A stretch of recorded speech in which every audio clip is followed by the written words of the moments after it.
Monsieur le Président, mes chers collègues, quel spectacle!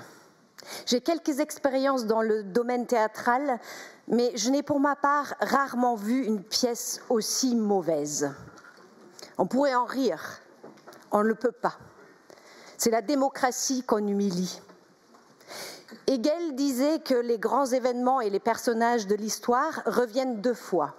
Marx ajoutait la première fois comme tragédie, la seconde comme farce. Nous y voilà, une farce qui vire au ridicule. Mais soyons lucides, quand la politique vire à la farce, la défiance ne fait pas le tri. C'est notre crédibilité collective qui en paye le prix. À nous d'en répondre par les actes. Ici, en Bretagne, nous le faisons. Nous avons montré qu'une autre voie est possible. Quand la gauche se rassemble autour de l'essentiel, justice sociale, solidarité, écologie, elle agit efficacement. Une gauche qui écoute, qui agit et qui ne se perd pas dans le jeu de posture. C'est aussi cela, notre spécificité bretonne. Allier nos convictions au sens du commun avec ouverture et efficacité.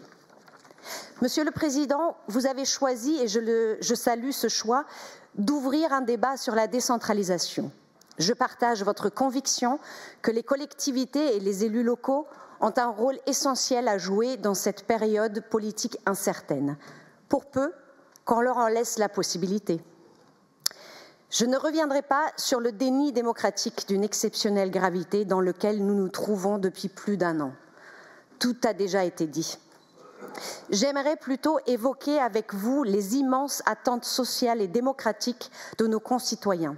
Car contrairement à ce que certains voudraient nous faire croire, ils ont des idées, des convictions, des propositions pour améliorer leur quotidien.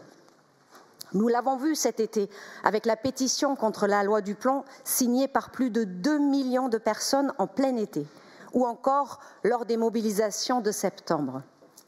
Ces convictions, nous les partageons. Nous, communistes et progressistes, avec l'ensemble de la gauche, refusons les politiques menées depuis 8 ans par M. Macron et ses gouvernements.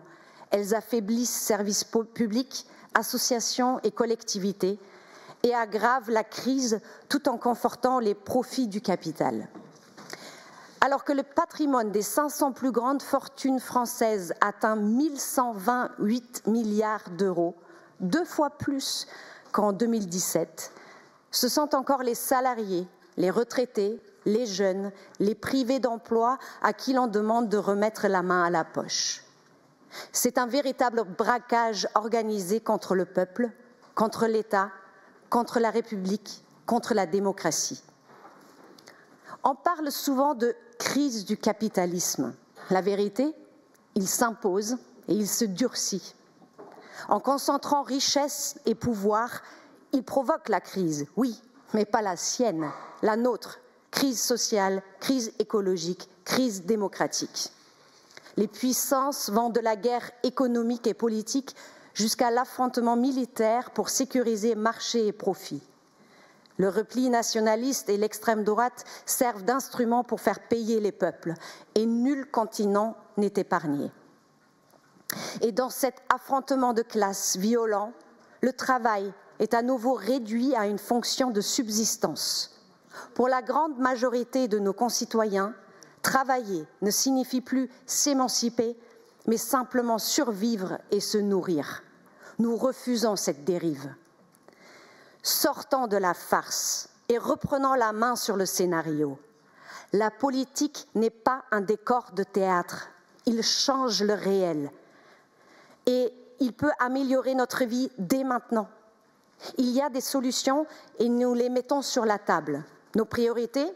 Faire reculer la vie chère, redonner du sens et du salaire au travail, sécuriser l'emploi et la formation, renforcer la protection sociale et les services publics, engager la transformation écologique de nos productions. Concrètement, augmenter les salaires et garantir l'égalité professionnelle femmes-hommes, abroger la réforme des retraites, créer un fonds d'avance de 100 milliards dès 2026 pour l'industrie, l'emploi, la formation et le climat, rendre la fiscalité plus juste, taxer le capital et les plus hauts revenus et conditionner les 211 milliards d'aides publiques aux entreprises à des critères sociaux et environnementaux vérifiables.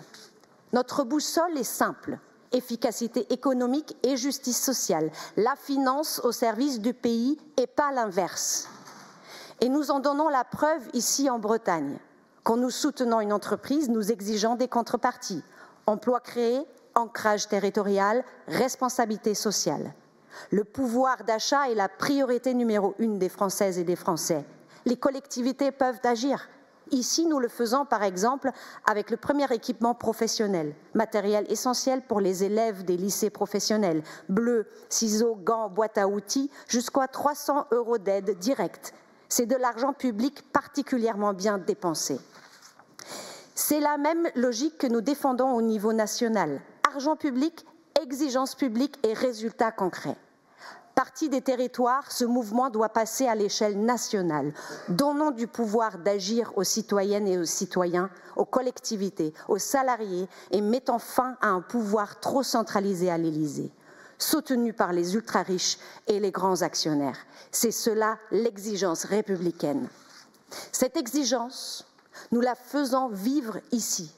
La Bretagne a sa part, par son ancrage et son sens du commun, par cette capacité à aimer sa terre tout en regardant loin. Ici, chaque jour, la solidarité se construit, fière et tournée vers l'horizon. Alors, regardons loin et avançons la tête haute. Il existe une voie différente du cynisme et de la résignation. Le rideau n'est pas tombé.